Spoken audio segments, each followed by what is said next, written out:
Hello students, wish you a very good day. My today's topic is a photograph. This is the first poem of 11th class and composed by Shirley Tolson. The notion of photograph evokes so many aspects of remembrance.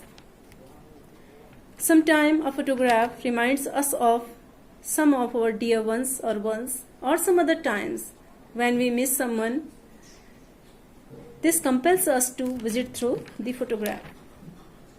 So my dear students, the poem has the same theme. This is a great tribute by Shirley Tolson to her mother. In this poem, she depicts her mother as a very young and beautiful. But her mother is no more now, so she feels the pangs of loneliness and separation. In this poem, the poetess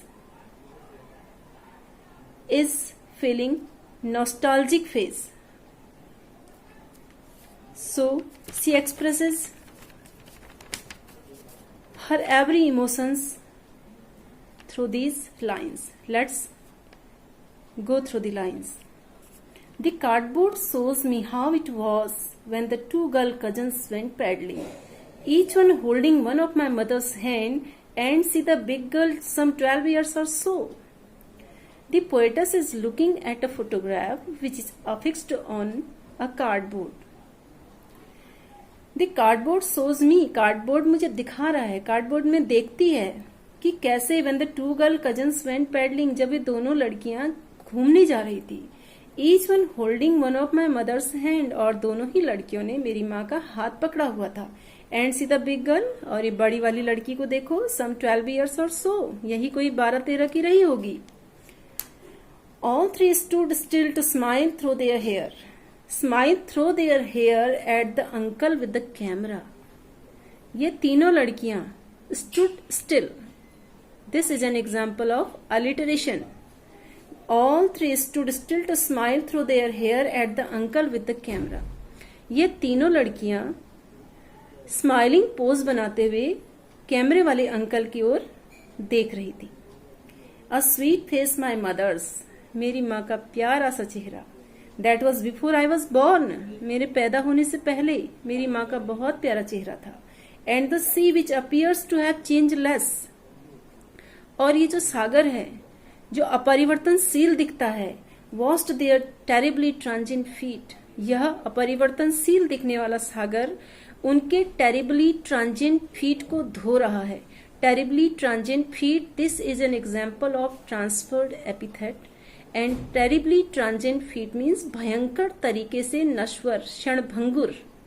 Means we all are mortals, we humans are mortal. हम सब लोगों ने जन्म मरने के लिए लिया है. So we all are mortal, transient. Our life is transient. तो ये अपरिवर्तनशील दिखने वाला समुद्र उनके terribly transient feet को धो रहा है. Some 20-30 years later, she would laugh at the snapshot. See, Betty and Dolly, she would say. And look how they dressed us for the beach.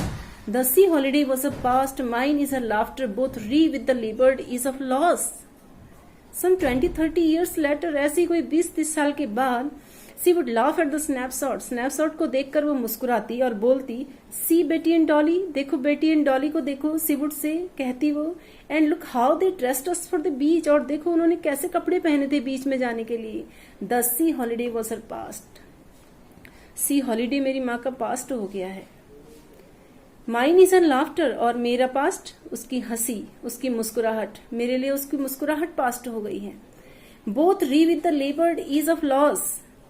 हम दोनों ने खोया, मैंने अपनी माँ को, माँ की मुस्कुराहट को खोया, माँ ने अपनी सी हॉलीडेज को खोया. हम दोनों ने नुकसान किया, हम दोनों का नुकसान हुआ. Both re with the laboured ease of loss.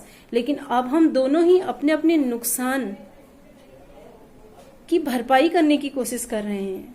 हम दोनों अपने अपने नुकसान को संभालने की कोशिश कर रहे हैं. बोथ री with laboured ease of loss.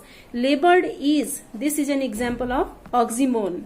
Laboured ease, बड़ी कठिनाई से, मुश्किल से हम लोग अपने आप को संभालने की कोशिश कर रहे हैं. Now she has been dead nearly as many years as that girl lived. Photo में जितने साल की लड़की हो गई है उतने ही साल लगभग इसको मरे हुए हो गए हैं। And all of this circumstances there is nothing to say at all, it's a silence is। and of this circumstance, और अब इन circumstances में, इन परिस्थितियों में there is nothing to say at all, कहने के लिए कुछ भी नहीं बचा। why so? because it's a silence is, क्योंकि इसकी जो चुप्पी है वो चुप कर जाती है। silence is। this is again an example of alliteration। silence noun, silence is verb, it's a silence is, इसकी चुप्पी चुप कर जाती है। so the whole poem is a perfect example of nostalgic phase। इसमें पोएटस बहुत नॉस्टैल्जिक फील कर रही हैं, अपने अतीत को याद कर रही हैं, अपनी माँ का फोटो देखकर, और माँ की खूबसूरती, माँ का बचपन सब याद कर रही हैं। So the whole poem is full of literary devices like oxymoron, transfer epithet, and alliteration and allusion। Cardboard frame को लेके एक एल्यूजन किया गया है, जिसमें कार्डबोर्ड के थ्रू पोएटस ने सारी डिपिक्शन की हुई है अपनी मदर की। सो माय डियर स्टूडेंट्स, अभी के लिए इतना ही। Good bye.